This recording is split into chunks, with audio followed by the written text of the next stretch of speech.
coaches, people in the advice business, right? If you make money off the advice you give, what you have to realize is when you're in the advice business, you're selling yourself more than you're selling anything else.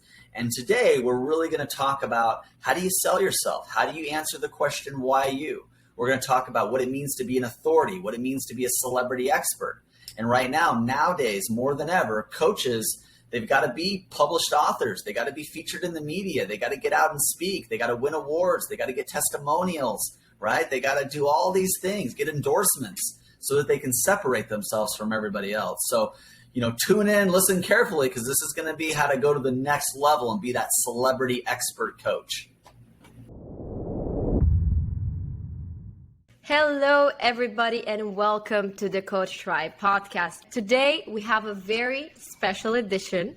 We have with us my co-host, Tango.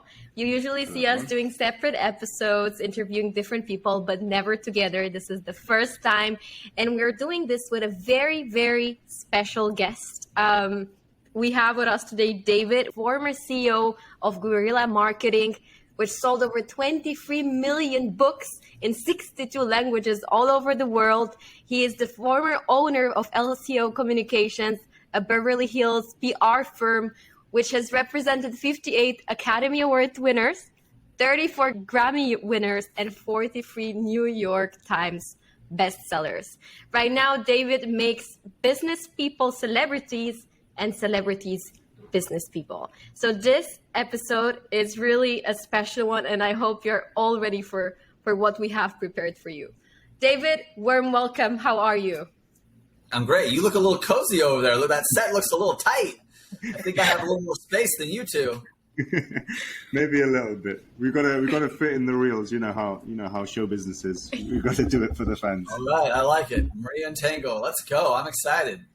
We're excited to have you here, and yeah, it's going to be an interesting mix. So I hope our listeners can, follow our voices, because now they're going to be free, not two.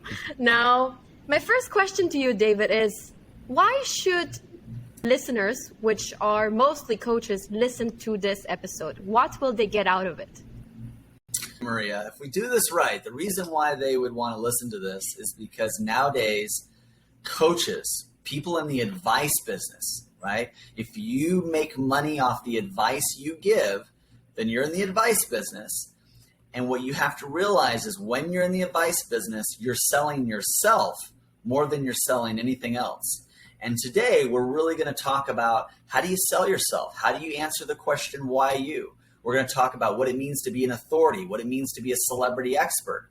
And right now, nowadays, more than ever, coaches, they've got to be published authors. They got to be featured in the media. They got to get out and speak. They got to win awards. They got to get testimonials, right? They got to do all these things, get endorsements so that they can separate themselves from everybody else. So, tune in, listen carefully, because this is going to be how to go to the next level and be that celebrity expert coach. Fascinating. Yeah, absolutely. So I'd love to dive into that topic first of all, essentially making celebrities out of business people. So what are the first steps? What are the key things to think about when it comes to becoming a celebrity, becoming an authority in your space? Well, one of the things I just did is gave you a list, and that list is actually, it's the shortcut. It's the secret, so I'm going to kind of underline it and bold it. But there are 12 accomplishments that really qualify you to be somewhat of a celebrity expert. So I mentioned things like testimonials and endorsements. There's an art to getting testimonials and endorsements. I actually teach a whole thing just on how do you get, those types of things. There's like 7 very specific steps. There's ways to win awards. There's ways to get like before and after pictures. Some people do websites. They can show a before and after picture. Some people do real estate. They can do a before and after picture. So is there a way to capture the results of what you do? Maybe it's a before and after of a bank account. Maybe it's a health and fitness person. It's before and after pictures of people who, lost weight and they're healthier. So there's different ways to catch those results and to share those types of things. But that whole list of testimonials, endorsements, awards, before and after pictures, you can serve on a board of directors or a board of advisors. Having certain types of titles can help you with that quite a bit as well. So, publishing a book, publishing a best-selling book, speaking on stage to a small group of people that are really influential, or speaking on a big stage in front of hundreds of people or thousands of people. Having your own show. Maria, Tango, you guys are more influential yourselves just because you got this show, right? If you got a show, people want to listen to you. You must be important if you have a show. So all these things contribute to making you the authority in your industry, making you that celebrity expert. Absolutely. There's kind of three areas that I caught there, if I can recap. So one was essentially symbols. So symbols of legitimacy, of authority. So things like accreditations, certificates, awards, and stuff like that, or titles, I guess. The second one was social proof. So like testimonials, reviews, where people have said, I worked with that person and they were awesome. And the third one was an emotional connection to a transformation. So like some evidence of transformations, which is similar to the kind of the social proof area. Is that fair to say? Yeah, sometimes we fit all of it into the category of social proof, but I like the way that you broke that down. You kind of took it to the next level there. But yeah, it's like, hey, don't take my word for it. Look at the testimonials, read the book, watch the clip of me being interviewed, don't take my word for it. Here's the result, right? So yeah, that's all proof. Yeah. If you're listening to this, you're probably trying to build and scale your online business. Am I right? Then we have just the thing for you, and it's free. We're building Pensight to enable people like you to set up your online store and monetize your knowledge via courses, one-to-one sessions, group coaching, digital products, Q&As, and bundles. It's purpose-built for you with bonus features such as video recordings, private notes for each client, Zapier integration, calendar sync, analytics, and much, much more to handle your scheduling automatically, accept payments, and help you scale your business. Check it out at pensight.com.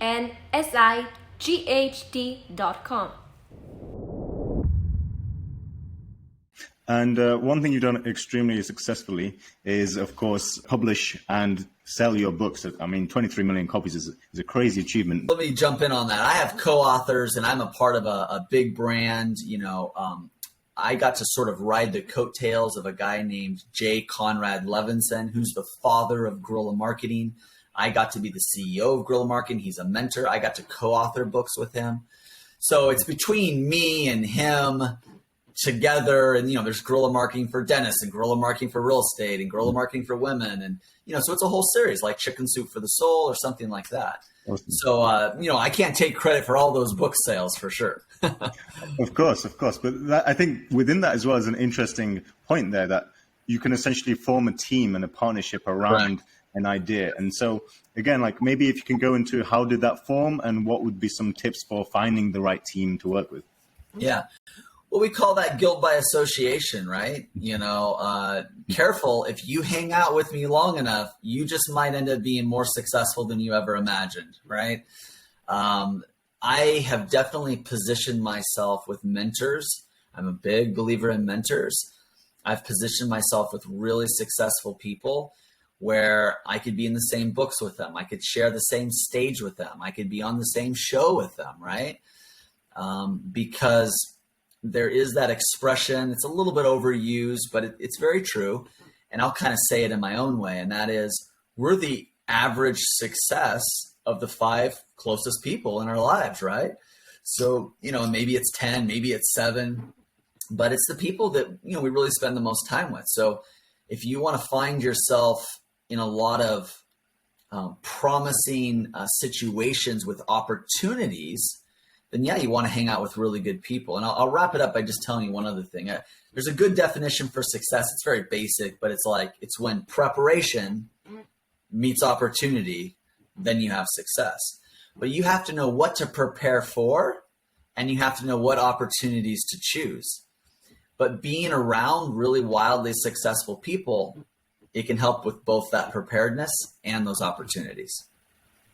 Got it. And now I just wanted to ask you, David, I know many coaches who maybe, they don't have as much experience and they jump straight into this trend of writing their own book. And I see lots of best-selling author on their bios or like those Facebook about section lines. And I wanted to ask you, when should a coach write a book, and what should they know about the process of writing a book?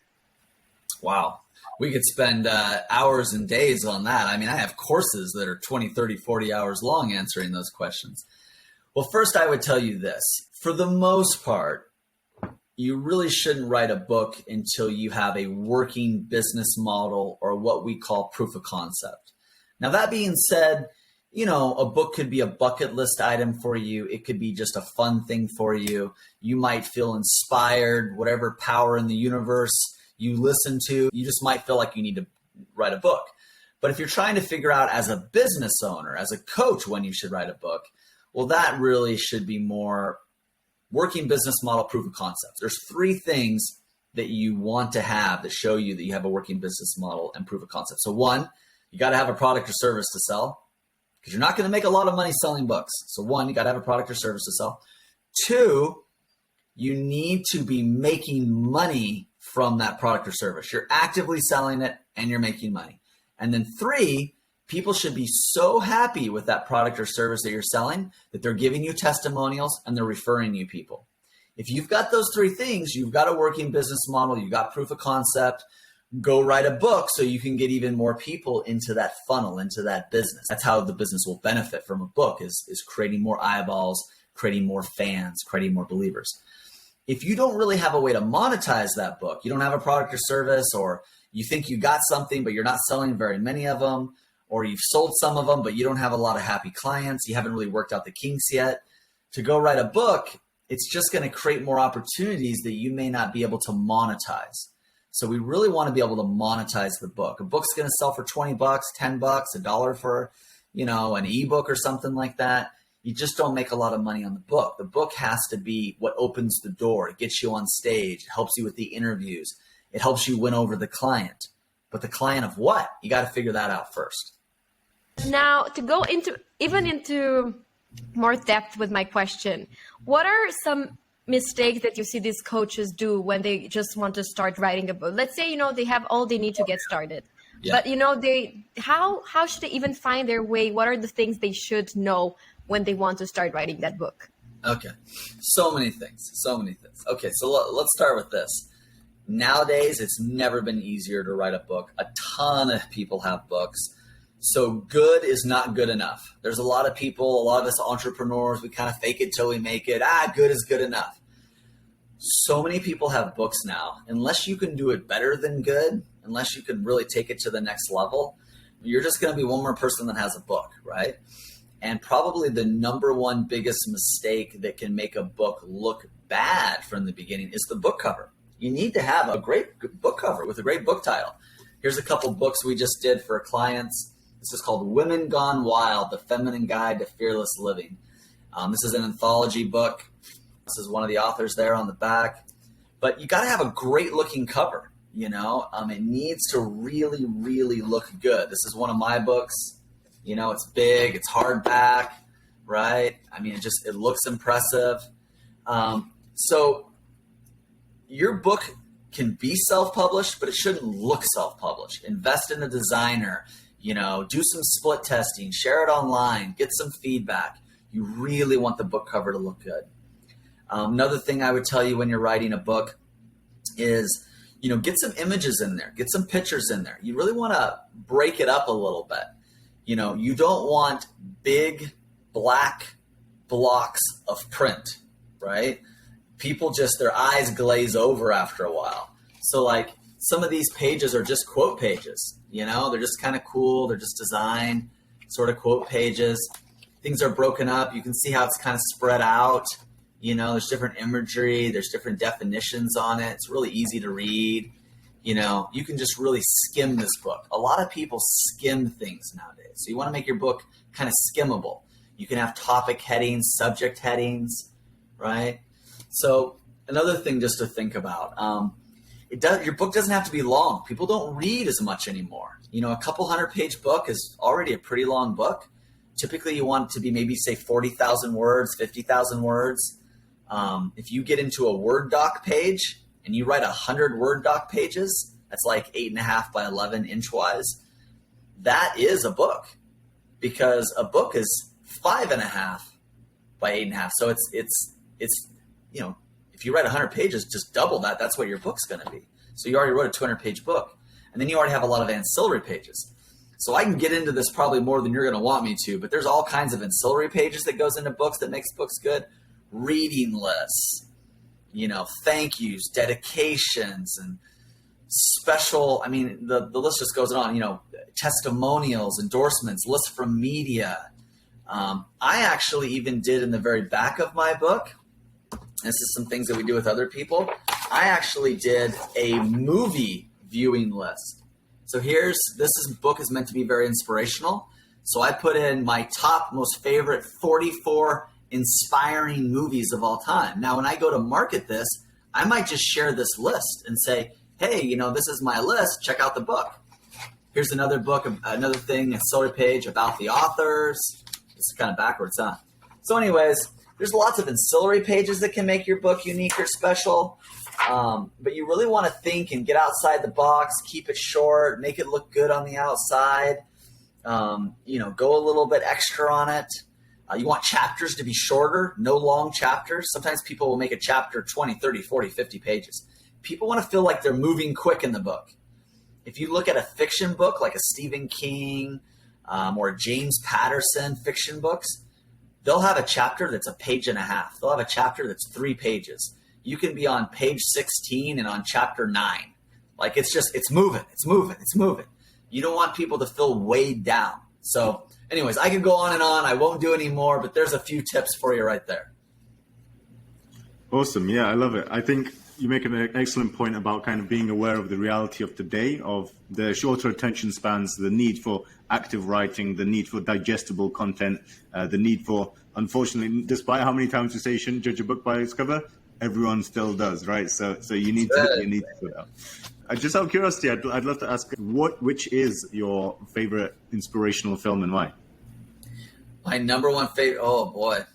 You know, at any given day, that could be a little bit different, but I would say The Secret Life of Walter Mitty. Have you ever seen that movie? The Secret Life. My list.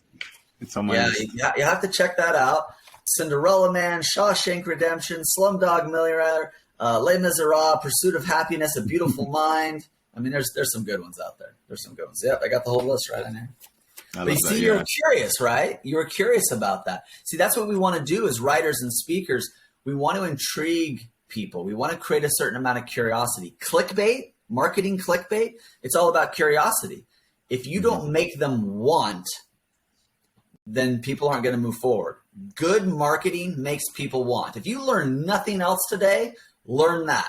Good marketing makes people want. When you write a subject line, does that make you want to open that email? When you create a book cover, does that make you want to open that? When you create a post on Facebook or social media, does it make you want to comment? Does it make you want to share? Right? It should make you want. It's that dirty 4-letter word of marketing. Want. Do you create want? It's like dating, right? Anybody want me? You got to make yourself presentable. You got to make yourself sexy. You got to make the book sexy. You got to make the website sexy. You know, you got to have some appeal. You got to have some attraction. One of the things I teach is attraction and enrollment. I don't say marketing, I say attraction. I don't say sales, I say enrollment. Because attraction and enrollment is about creating want and people coming to you. Marketing and sales is you chasing them. If you're listening right now, are you sick of chasing people? I'm chasing this person. I'm trying to convince them. I'm tracking them down. If you create the right marketing, the right book, the right message, the right course, they want it, they're going to come to you. That's attraction. Doesn't it feel good to attract? That's what we want to do, Maria. Tango, Maria, attract. Yeah. Attract and enroll. Absolutely. I think that's so true in all aspects of life. And I think this thing about also like making them want ties into the point you made about creating that intrigue. You need a little bit of mystery, a sense of mystery to kind of pull people in. And so like, you know, creating those things, the first rule of show business, always leave them wanting more. So I think that's what it's all about. Yeah, I completely agree. Let me show you one last thing really quick here. So these are 2 books. You can see how small this book is. This book's only 15,000 words. So books can be really small. This can fit in your pocket. People love it. They can read it. Probably read this whole book in 45 minutes. This is my wife, by the way, Isabel Donadio. That's my wife. That's also my wife there on the back. Those are both her. So, but this book is so easy. This book is called Finishing Happiness. It's about 7 ways big idea entrepreneurs can become big business finishers. You got to finish. So it's just a little book. It gives them a lot of really good stuff, but it leaves them wanting more, right? And it's easy to read. So people see this, they're like, oh man, easy to read, easy to read. This one's probably a little bit better for the media. You want to get interviewed. You want to show you have something substantial. This has 22 different women each writing a chapter, right? So it's the anthology book. I'm sure you've seen them before. So look, they can be different. They can be different. Go ahead, Tango. I just wanted to show that. Just to add to that point, it actually ties into a masterclass I was doing earlier today around essentially providing different offerings to cater for different types of people, because every person has different levels of need in terms of levels of personalization, levels of how deep the content goes and all this kind of stuff. So being aware of that and catering to them essentially means you can reach a much wider audience. So yeah, absolutely agree.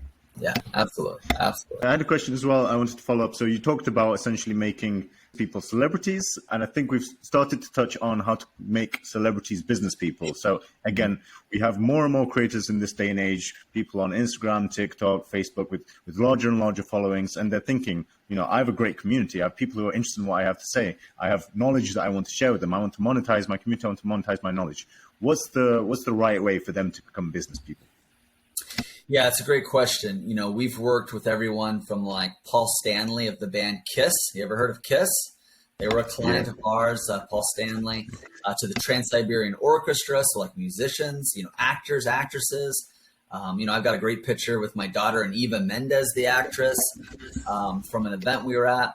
But yes, if you stumble into this kind of celebrity brand, what you'll see is people start to create clothing lines, fragrances, they're opening restaurants, but it doesn't have to be as elaborate as that. I mean, it can be speaking engagements. It could be books, right? That could be something to do. It could be a course. You could put on events. You could sell tickets to it. You could put on events and get sponsorships and advertisers. Most TikTok and YouTube celebrities, it's all about the traffic for them. So what they want to do is then monetize that traffic, you know, by having advertisers, by having sponsors. But you could also do product placement, right? So I've got a woman that has a show called Dishing It. It's a TV show that we help produce and direct out of New York. And she brings these experts into the kitchen and they cook something together. And then they kind of go to the couch and they talk about things, but it's called Dishing It. And well, she's in the kitchen, right? So I've got another client who has acid-free coffee. It's called Tyler's Coffee. Well, Tyler's Coffee wants to be on Dishing It, and it only makes sense, right? So you've got the celebrity cooking show, and then you've got somebody that has a product that could be in the kitchen. You know, there's a client, Naja's Tea. You know, so you're just looking for the ways to complement each other. You're looking to see, is it a lifestyle brand? Is it health and wellness? Are we in the kitchen? You know, you got real estate shows. So then you got Home Depot and Lowe's, people selling paint and lumber and blinds. And so you just start to build out from what is your brand and what's in line with your brand, what products could be featured as a part of your platform, you know, if you're social media, your platform. I mean, I have clients where they just put on clothes from Walmart and take pictures. They put on things from Walgreens, you know, and they just take pictures, but they have such a big following on Instagram. They're literally paid to shop and try things on and just talk about it.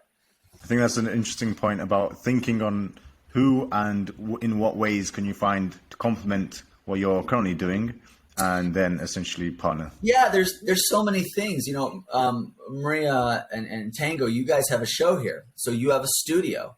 You know, if I was representing you, I would say, hey, we got to get someone to name your studio. You got to be Maria and Tango in the Mercedes studio. You know, you got to name the studio. This is Maria and Tango from the Virgin Air studio, right? So you want to name the studio. So every time you're live in the studio, that sponsor, that advertiser, they have the naming rights to your studio. A lot of people don't even realize that. You have all these podcast shows and other shows. You can get sponsors to be the name of your studio, and it just ends that much more legitimacy. You know, what sounds more cool, just the show or a show live from the fill in the blank big name studio, or even people don't even know what a big name is, right? It could be anything, right? It could be Maria and Tango from the Top Talent Agency studio. I could pay you to name the studio after me, right? So, but there's so many clever ways to name things and brand things and include people on things. I'd love to do a quick deep dive on one specific one you mentioned, which is courses. What are the traits for the people who courses are the right way to monetize, and what's the process for creating a course? Man, these are really big things. We write courses on how to do courses, but I'll give you a couple things to keep in mind. Right now, memberships and home study courses aren't doing that well, relatively speaking. And here's what I mean by that. A lot of people have signed up for a membership or bought an at-home course, and they realize, I never did it. We call it a box of guilt. They just kind of got this box of guilt sitting on their desk, sitting on their desktop, and they just feel guilty because they've never got in and did it. A course is kind of a do-it-yourself kind of way. And to hire someone, it's a done for you, right? Or maybe even done with you. So nowadays, what's doing best is if you're going to do a course, try to make that course done with you. So in other words, it's like, hey, the course is starting this week. It's going to go 9 weeks. Every Thursday at 7 p.m., we're getting together. There's a class. People are going to know if you don't show up, right? And so there's a little bit of that public accountability. It's a real thing happening at a real time. I'm not leaving it up to you to decide. So if you can create a course where you're the professor, right? You're the teacher, but we want like big school feelings here. Faculty, dean, professor, it's a symposium, things like that really work well. And hey, we're all going to be in class, Thursday at 7, I'll see you there, and reminders. Now, if they have to miss it, it can be recorded. The course could even be pre-recorded maybe, but it's got to feel like somebody's expecting them to be somewhere, right? Then when you go into courses, kind of like books, it's really got to go next level. I don't like to call it a workbook. People don't like work. I have found that people like activities. We got an activity book. We got an activity. I don't give homework. Here's your activity for the evening. Hey, did you finish your activity? Here's the activity for the day. Exercises are okay, but people love activities probably a little bit more. But sometimes we want to call it an exercise. One of the things that people absolutely love that you should have in a course, if you're going to do a course, is a self-assessment test. Self-assessment tests are amazing.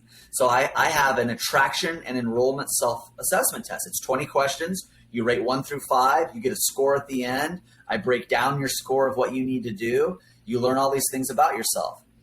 I talk about my ICE acronym. If you want to make more money, get more influence, get more credibility, get more exposure. I have 10 questions where you can rate yourself how influential you are. I have 10 questions where you can rate yourself on how credible you are. And I have 10 questions on how much exposure you get. The cool thing about that test is even if you don't score well, what did you learn? You learned, oh, here are the areas I'm weak in. Well, now I can go improve that.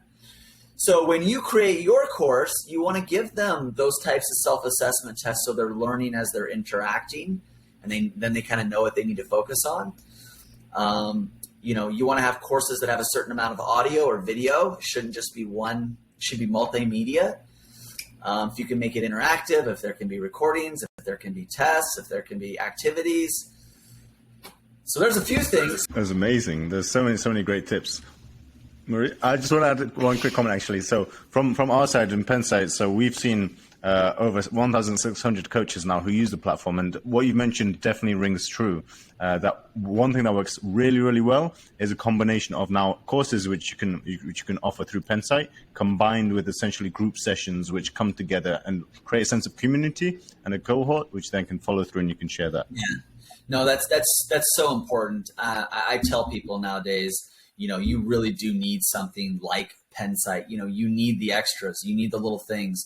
There are so many people out there that have courses right now. Your platform is a big part of how you're going to separate yourself from everybody else, right? So if you just got a couple PDFs and you're calling that a course, you're not going to do well, right? You need the extra multimedia, video, audio, tracking. You need to know when they're on, what they're doing, tests, how far did they get through things, how far do they do things. You need that Pensight kind of technology because that's how you're going to learn. That's how you're going to improve. If you really want the key to marketing, it's measuring. Measuring is marketing. You got to track it to crack it. If you don't have the tracking from something like Pensight, you're not going to be ever be able to improve what it is you're doing and learn from it. So absolutely, big believer in that. Totally agree. Couldn't agree more with you. Now, we had so many valuable insights in this episode, and I feel like I could continue with so many more questions, but I think that there was a lot to process for today, and I think this is the moment where I'm going to ask you, David, where is the place where people can find you and why should they reach out to you? What can you help them with? Well, as the clever marketer that I am, you'll notice that my name is David T. Fagan. So you literally can go to davidtfagan.com and I have a calendar link right on there. You can just sign up for a 15-minute call with me or my executive team. And you can put right in there when you schedule an appointment, hey, I want to talk to you about writing a book. I want to talk to you about a course. We get our clients in media a lot. I just had 6 clients in USA Today in 6 different articles of USA Today just last month alone. We're taking clients to Kenya, coming up in November on a speaking tour. We're going speaking at some universities. We've got lots of events, media opportunities. We can help people become a columnist, Los Angeles Tribune. So anyways, a lot of it can start with davidtfagan.com. And then there's one other place that you could go to if you want to kind of see more of the company and you want to see maybe more examples of some of the media we've gotten for clients. We just had a client in Newsweek, we've had clients in Forbes. If you want to see some of the books we've done for clients, you can go to toptagency.com, toptagency.com. So I'm sure we'll have some clever way to share that. But if you go to toptagency.com, there's also a calendar link there. You can see a lot more about how we represent people, how we manage talent, how we're looking for talent. You want to get a TV show, you want to get your own podcast, you want to speak on more stages, come talk to us. That's what we do. The list will go on and on and on and on. You got the idea. David is your person, your to-go-to. So definitely check him out. Now, David, we have a surprise for you. It's a rapid fire questions that we're going to throw your way, and you need to give us fast answers. The first thing that comes into your mind. Are you ready for the rapid fire 5? Yeah, I'm ready. Easy? Okay, we go. Question number 1. If anything, what would you change if you were to start your journey again? I would get more mentors faster, and I would be very picky about those mentors. Nice. Question number 2. What's one belief that you've changed recently? This maybe hasn't been really, really recently, but it's the first thing that pops into my mind is, I used to really think things pay for themselves. Let's buy that. It'll pay for itself. Let's buy that. It'll pay for itself. And you really have to be careful. As a business owner, you can spend money on a lot of things that do not pay for themselves. And the belief that kind of goes with that is we really think our time's really valuable. Honestly, it's not. Everybody's like, oh, your time is so valuable. It's really important to understand the value of your time, but some people are overestimating the value of their time. And because they're overestimating their value of their time, they're hiring other people too fast to do things that they should still really be doing themselves. And so they're putting themselves into too much debt. They're creating too much pressure on themselves too quickly. So I would kind of throw the balance back into, do more with less until you're really ready. I like that. It's quite controversial. And makes sense. So I guess we're gonna keep doing everything in house, till we get to that point. Okay, question number 3. Who are you most grateful for? The first people that pop into my mind is just my parents, just because, they really taught me a work ethic. I think I'm naturally a hard worker, but as I wanted things growing up, my parents were always like, hey, if you want that, here's how to go get it. It wasn't given to me. Here's how to go get it. So, I was one of those kids doing paper routes and mowing lawns and selling grapes by the side of the road and starting businesses. And I always worked. I did housekeeping At age 14, I had an uncle that worked at a hotel, and I was a housekeeper. I was cleaning rooms, right? So I really developed a work ethic really early on that really came from my parents. Awesome. And the fourth question, we talked about films, but what's one book everybody should read? Just like films, it's like you almost got to give me a category. But if you're not going to give me a category, I'm going to go outside the normal realm. And I'm going to give you a book that's called Willpower is Not Enough. And it's actually in a book for addicts. But nowadays, we kind of all have a little too much of something. And what the book talks about really is, how it's not just about willpower to do what you need to do, like, getting up early or eating less sugar or whatever your addiction or distraction is. You can't just rely on willpower. It's about really setting up your life so that all the odds are in your favor to really be successful and be the most efficient and best version of yourself. Willpower is not enough. There you go. Willpower is not enough. Got it. Okay. Last question. Okay. One message on a billboard for most people to see. What would you write? The world needs more spiritual eruptions. Don't be dormant. And I'd put up a big picture of a volcano with lava, and I would say the world needs more spiritual eruptions. Don't be dormant. That's what I would put. How about that? Powerful. I love it.